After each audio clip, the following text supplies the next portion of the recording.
श्री कुंज बिहारी श्री हरिदास। राधे राधे सभी को।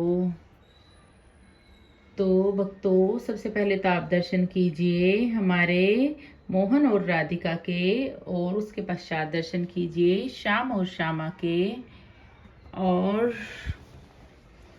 अब दर्शन कीजिए हमारे चांद बाबू, लड्डू गोपाल, माखन चोर और हमारे शालू यानी शालिग्राम जी के।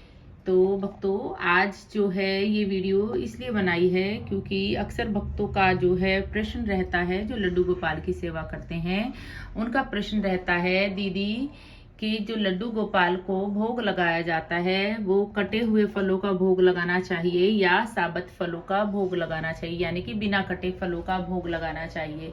तो इसी विषय पर आज की वीडियो है। तो देखिए, सबसे प्रमुख बात यह है कि चाहे आप कटे हुए फलों का भोग लगाएं या फिर आप जो है साबुत फलों का भोग लगाएं, सबसे मुख्य बात यह रहती है, आपके भाव की बात रहती है।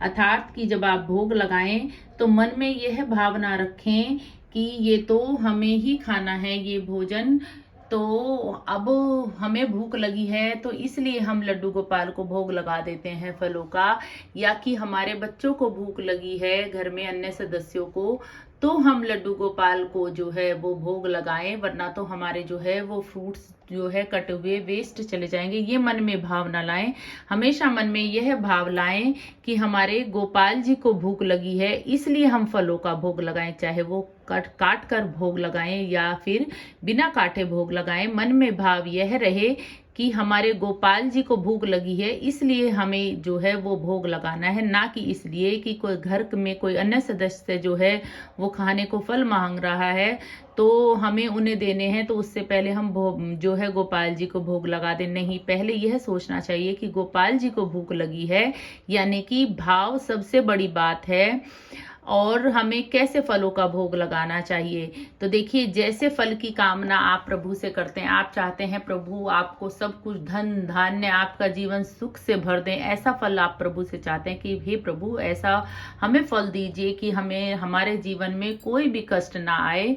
तो उसी तरह से प्रभु को भी आप अपने मन के भाव से यही भाव मन में रखते हुए आप भोग लगाइए कि जो आपके घर में सर्वश्रेष्ठ फल है, यानी कि बिल्कुल जो आपके घर में फल अवेलेबल हैं उसमें से देखें कि कोई भी फल ऐसा ना हो जिसमें दाग लगा हो, जो कि गला हुआ हो, या यानी कि जो आपके घर में माना कि जैसे 5 फल हैं या 5 आम हैं, तो आप देखें उसमें से सबसे सुंदर आम कौन सा है, जो सबसे बिल्कुल स्वस्थ जो फल होता है, जिसमें बिल्कुल भी गला हुआ नहीं है, कहीं से खराब नहीं है, ऐसे फलों का भोग लगाएं। इस भाव से लगाएं तो प्रभु भी हमें ऐसे ही फल देंगे जिसमें कि कोई भी हमारे जीवन में जो है वो कष्ट नहीं रहेगा। और फिर मैंने बोला कि सबसे पहले तो भाव की बात आती है कि आपके मन के भाव क्या हैं। प्रभु सबसे पहले तो आपके भाव देखते हैं।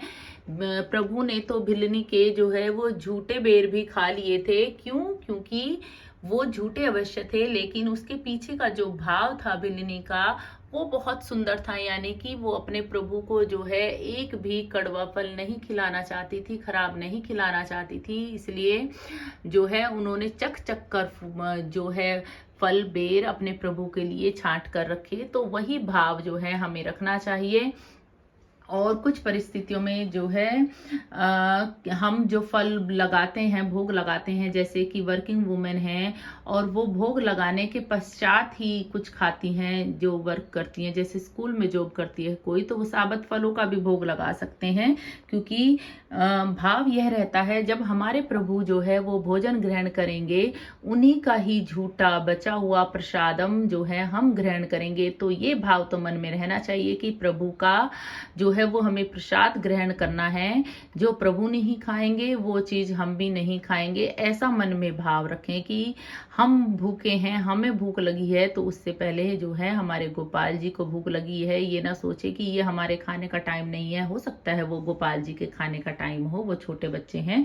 तो इसी भाव से जो है आप फलों का भोग लगाएं, चाहे वो कटे हुए फल का भोग लगाएं, चाहे साबुत फल का भोग लगाएं।